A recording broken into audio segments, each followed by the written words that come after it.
Today we're starting the second half of the course, which mirrors the first half. We're going to spend the next few weeks on symbolization and evaluation of predicate logic, which is the material covered by exam 3, and then the last section of the course will be derivations with predicate logic, which is covered by exam 4. Remember, there's no comprehensive final in this class. Predicate logic is a more powerful and more complex system, but we're going to be building on everything you already learned with sentential logic. If you think you might be rusty on truth functional paraphrases and symbolizations with the connectives, you may want to pause this lesson and go back to lesson 2.1 and 2.2 to refresh. Otherwise, let's get started. So as I just mentioned, predicate logic uses all of the same truth functional connections you already know. Everything you learned about paraphrasing, main connectives, complex sentences with parentheses, all of that still applies. And I'm not going to spend a lot of time going back over that stuff. The chart on page 54 of the logic book may be a helpful refresher in keeping up with symbolizing and natural English for those connectives. What's new about predicate logic is that instead of taking truth functional sentences as whole units and symbolizing them as atomic sentences, we're breaking them into their grammatical parts. So we have a lot more content in this system. As the name of the system suggests, we have predicates as units in this system. We'll talk about what those look like exactly on the next slide. Paired with predicates, in order to form grammatical sentences, we have singular terms. These are the subject and subject-predicate pairs. There are two types of singular terms in predicate logic: individual constants and variables. In this lesson, we're going to focus on individual constants, though we'll discuss variables some. We'll go into detail on variables in the next lesson when we also introduce quantifiers. Quantifiers and variables are always go together, and they're the components that help make predicate logic such a powerful system. But you don't have to worry about that now. Today, we're starting with the basics. To understand the role of predicates and individual constants in symbolic logic, we've got to revisit English composition a little bit. A predicate is the part of a sentence or clause containing a verb and stating something about the subject. So for example, in the sentence, Ellie is a logic teacher, the predicate is a logic teacher. We always symbolize predicates as capital letters. We're going to spend the first half of this lesson talking about predicates that specify something about a single subject. These are called one-place predicates. In the second half of the lesson, we're going to move on to talking about predicates that specify a relation between subjects, which are called two-place predicates. So now we need to talk about the other part of the sentence, the subject, right? Singular terms take the place of subjects when we symbolize sentences from natural English into predicate logic. Individual constants are one type of singular term. You can think of individual constants along the lines of proper nouns. They name or refer to specific things. So Ellie is a proper noun and can be symbolized with an individual constant, as can New York, the moon, these types of things. We can do that with individual constants. Individual constants are always symbolized with lowercase letters, excluding W, X, Y, and Z. Those letters are reserved as variables. So, completing our basic grammar lesson, we know the most basic grammatical sentence in English is a noun and predicate phrase. Similarly, the most basic grammatical sentence in predicate logic is a predicate paired with a singular term. You should never have predicates by themselves or singular terms floating free. For a symbolization to make sense, for it to be a component that we can talk about as a unit, you need a properly paired predicate and singular term. We're going to focus on individual constants as those singular terms in this lesson. So now let's look at some examples. Here's a really simple one. Sugar is a dog. We identify our subject, sugar. Now, sugar is a proper is a proper name that refers to one specific dog, so we can symbolize it as an individual constant with a lowercase s. Now we look at any predicates we have. Again, this example is easy. We have the one predicate is a dog that I'm symbolizing with a capital D. So now we've decided on our symbolization key, and we can complete the symbolization. Capital D paired with the lowercase s. Your pairing should always look like this, with the predicate first and then the individual constant attached. I know it makes the sentence look somewhat awkward to read because subjects in natural English usually come first, right? We have sugar is a dog, and now we have D is a dog containing sugar next to it, but it's something you'll need to get used to. Next, we have sugar and cupcake are dogs. Here we have two subjects and seem to have just one predicate, right? Are dogs. But remember from sentential symbolization, we want to break up these sentences if it's possible to get more than one, if it's possible that there's more than one truth functional sentence involved. So we need to paraphrase, and we get cupcake is a dog and sugar is a dog. And now each subject is individually modified by the predicate. This should be very familiar to you. So now we can move on to creating our symbolization key. We have two individual constants, lowercase k for cupcake and lowercase s for sugar. And here we have just one predicate, D for is a dog. So now we have enough to symbolize the completed sentence, DK, ampersand for that conjunction, DS. This is cupcake is a dog and sugar is a dog. Again, that like circular reading may be a little bit odd, but this is the way to do it with these pairings. So here's another example. Cupcake is a fluffy dog. We might take is a fluffy dog as a predicate all by itself. However, this claim seems to be telling us two separate things about Cupcake, that she's a dog and that she's fluffy, right? Those properties aren't necessarily connected to each other.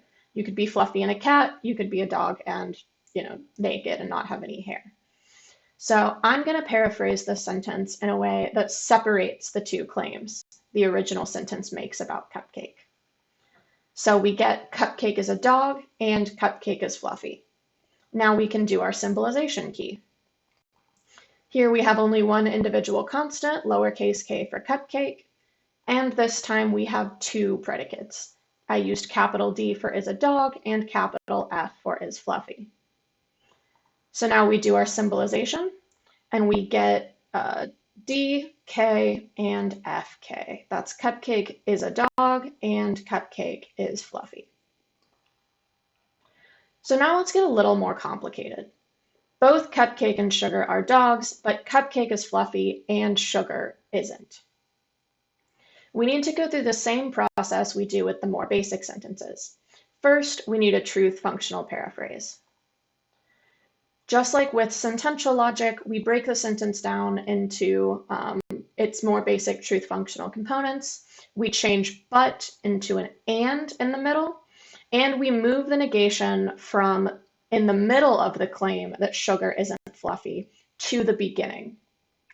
It's important to remember that just like with sentential, we always try to bring negations out of our basic sentences. We want to say it's not the case that sugar is fluffy, rather than sugar is not fluffy. You would be losing meaning here and doing something incorrect if you decided to instead create separate predicates for is fluffy and is not fluffy. So now, as you remember with sentential logic, we aren't quite done with this paraphrase, right? It's a complex sentence with 4 connectives, 3 conjunctions, and a negation. We need to identify our main connective and put in parentheses so that this complex sentence makes grammatical sense. I'm not going to do that step by step since all of this part should be familiar to you, but my completed paraphrase looks like this. I chose this middle and as the main connective because in natural English, the but in this sentence clearly separates the 2 other clauses, right? Both Cupcake and Sugar are dogs, but, and then we have this second conjunction. Um, but since these are conjunctions and there are other logically equivalent ways you could have chosen there are other logically equivalent ways you could have chosen main connectives and used the parentheses. But this, I think, is just the most intuitive way of doing it. So now we set up our symbolization key, right? We identify and specify our individual constants. Again, here we have K for cupcake and S for sugar. And then we identify and symbolize our predicates. I'm going to specify D for is a dog and F for is fluffy. And then based on our paraphrase, we get the completed symbolization, right? This should be very familiar to you from sentential logic, except this time we have predicate pairs with individual constants. So we've got in parentheses DK and DS for cupcake is a dog and sugar is a dog, and FK and tilde FS for cupcake is fluffy and it is not the case that sugar is fluffy. Let's look at one more problem before we move on to two-place predicates. If sugar and cupcake are dogs, then neither of them are cats. Now we do our truth functional paraphrase. The material conditional is the main connective, so I put the antecedent and the consequent in parentheses, right? This is necessary to preserve that meaning. And we get if cupcake is a dog and sugar is a cat, then it's not the case that cupcake is a cat, and it's not the case that sugar is a cat. So now we create our symbolization key. Again, we have two individual constants, K for cupcake and S for sugar. We have two predicates. This time D for is a dog and C for is a cat. And then again, based on that paraphrase, we can fill it in and get and get this symbolization, right? Same horseshoe symbol we're used to using. And the last thing I want to mention about this problem is that the consequent is a neither nor statement, right? Neither sugar nor cupcake, or neither cupcake nor sugar are cats. We talked about different ways to symbolize neither nor in sentential logic, and the same is true here. An equivalent symbolization would be the consequent as a disjunction with the negation outside of the parentheses. We know that these are equivalent symbolizations. When we do derivations, as you should be familiar with, we can use De Morgan's to change one into the other. Now let's move on and talk about two-place predicates. Here's our first example. Cupcake is older than sugar. We could treat this the way we have other predicates already and create one predicate, a single place predicate for is older than sugar. However, this sentence is indicating a relation between two subjects, right? Cupcake and sugar. This is what we use two-place predicates for, to capture a relation in a way that we can actually work with and use.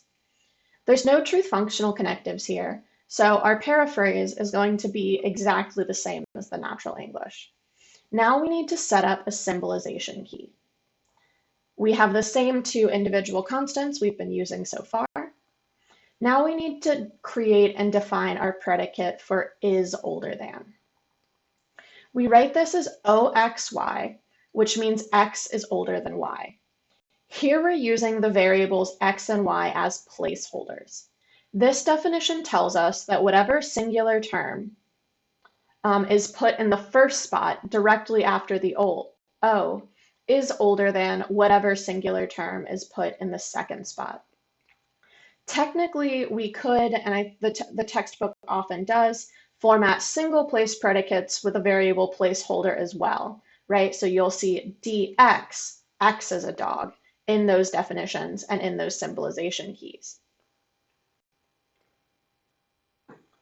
But with single place predicates, leaving that out doesn't lose any clarity, right? You still know that you need some kind of singular term there, and that it means that that singular term has that property. For two-place predicates, the placeholders and the symbolization key are necessary to specify the relation. So now we input our individual constants into the predicate and get OKS as the completed symbolization. This says cupcake with the K in the first spot is older than sugar with the S in the second spot. If we had put the individual constants in a different order, like OSK, the meaning would change to say sugar is older than cupcake. So the placement of individual constants in the ordering of two-place predicates is important. Let's move on to the next example. Here we have Fred and George are brothers. In sentential logic, we would have symbolized this with a single atomic sentence because the and here is not truth functional, right? Being brothers is specifying something about both of them, a relation they have to each other. In our paraphrase here, we need to get rid of that non-truth functional and, right? Any ands in a truth functional paraphrase become conjunctions. So we need to set this up as a relation between Fred and George without using that phrase. So my paraphrase is Fred is a brother of George. This sets us up nicely for making our symbolization key. We specify the individual constants, Fred and George. I'm using F and G. And then we specify our predicate. Here I have BXY, for X is a brother of Y. And of course, this means that whatever singular term we put in the X spot, the first spot after the B, is the brother of whatever singular term goes in that second spot. We're just using the placeholder of Y. Using my truth functional paraphrase, I get BFG as the completed symbolization. Now, unlike with is older than in our last example, there wouldn't be any problematic change in meaning if we decided to paraphrase the sentence like this, right? This says Fred and George are brothers. It seems like an equally good paraphrase to say George is the brother of Fred. So we could symbolize the sentence as BGF instead. This is because the relation is a brother of has different properties than is older than. We'll talk about those specific properties of relations after one more symbolization example. This last one is Sarah is married to Kate if Kate is married to Sarah. Here we've got if by itself in the second half of the sentence, so we need to change the order in our truth functional paraphrase to if Kate is married to Sarah, then Sarah is married to Kate. So now we make our symbolization key. We have individual constants for Sarah and Kate, and the two-place predicate MXY, X is married to Y.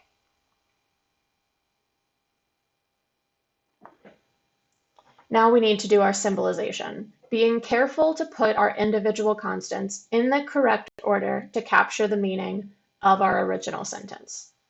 And when we do that, we get this. Our antecedent is MKS, right? Kate is married to Sarah. And the consequent is MSK. Sarah is married to Kate. Reversing the order of the individual constants here does change the meaning. We have to make sure that we're paying attention to our original sentences and to our paraphrases to make sure we have the order of individual constants in two-place predicates correct.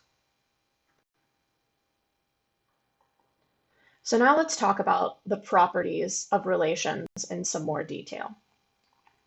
As I've already mentioned, two-place predicates give a relation between two singular terms. Every relation may have one or more, all of or none of the following properties. The first is reflexivity. This is the definition of reflexivity using quantified predicate logic, which you haven't learned yet. So don't be panicked at the new symbols or the fact that this looks unfamiliar. What's important to know right now is that reflexivity means everything has to have that relation with itself. An example would be is the same height as. This is a reflexive relation. Everything is in fact the same height as itself. The next property is symmetry. It's exactly what it sounds like. If an X stands in the relation to a Y, then the Y stands in the same relation to the X. Remember that X and Y are just placeholders for any actual thing you might plug in. Here's the example from the problem we discussed earlier. If Fred is a brother of George, then George is a brother of Fred. The relation is a brother of is symmetrical. Last is transitivity. The symbolized definition here is probably intimidating, but the property of transitivity should be familiar to you from just basic math classes. Here's an example. If Tallahassee is north of Orlando and Orlando is north of Tampa, then Tallahassee is north of Tampa. The relation holds across the links between three things. Another example would be is less than. If 1 is less than 2 and 2 is less than 4, then 1 is less than 4. Answering whether a given relation has each of these properties is one of the things you have to do on exam 3. So let's look at some examples of assessing them. Here's the relation at least as tall as. Is this relation reflexive? If we can think of any case in which something is not at least as tall as itself, then it's not reflexive. So let's pick an arbitrary test case. Ted is at least as tall as Ted. Is it possible that Ted is not the same height or taller than himself? No. Everyone and everything is exactly the same height as itself, so yes, they are at least as tall as themselves. This is a reflexive relation. Now let's think about symmetry. Can we think of any cases in which something is at least as tall as something else, but the reverse isn't true? Here's a test case. If Shaq is at least as tall as Kevin Hart, then Kevin Hart is at least as tall as Shaq. Now, for those who don't know, Shaq is a 7'1" basketball star, and Kevin Hart is a comedian who makes short jokes about himself because he's 5'4". So this is false. The antecedent is true.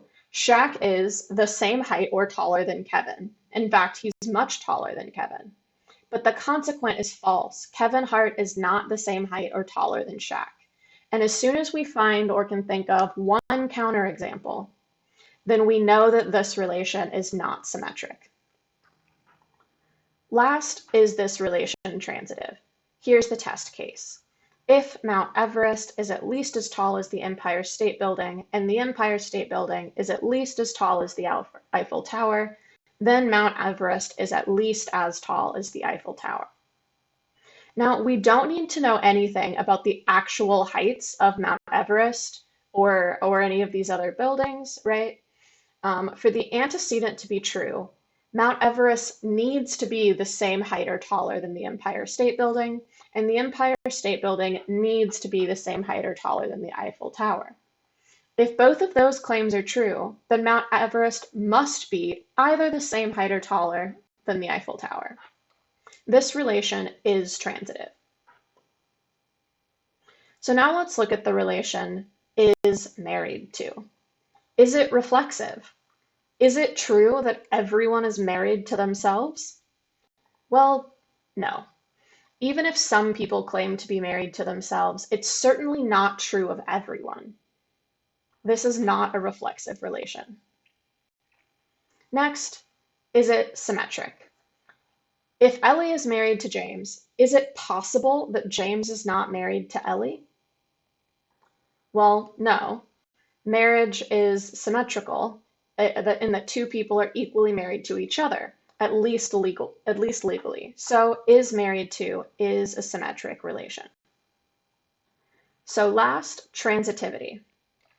It may be weird conceptually to try to evaluate this question, as marriage in our culture doesn't legally allow for the types of states required for the antecedent to be true, right? If Nancy is married to George and George is married to Sarah, it's weird to think about those things obtaining at the same time. But even when we think of cases of bigamy, where one person is married to two people at the same time, it is not true, or at least not always true, that those two people are also married to each other.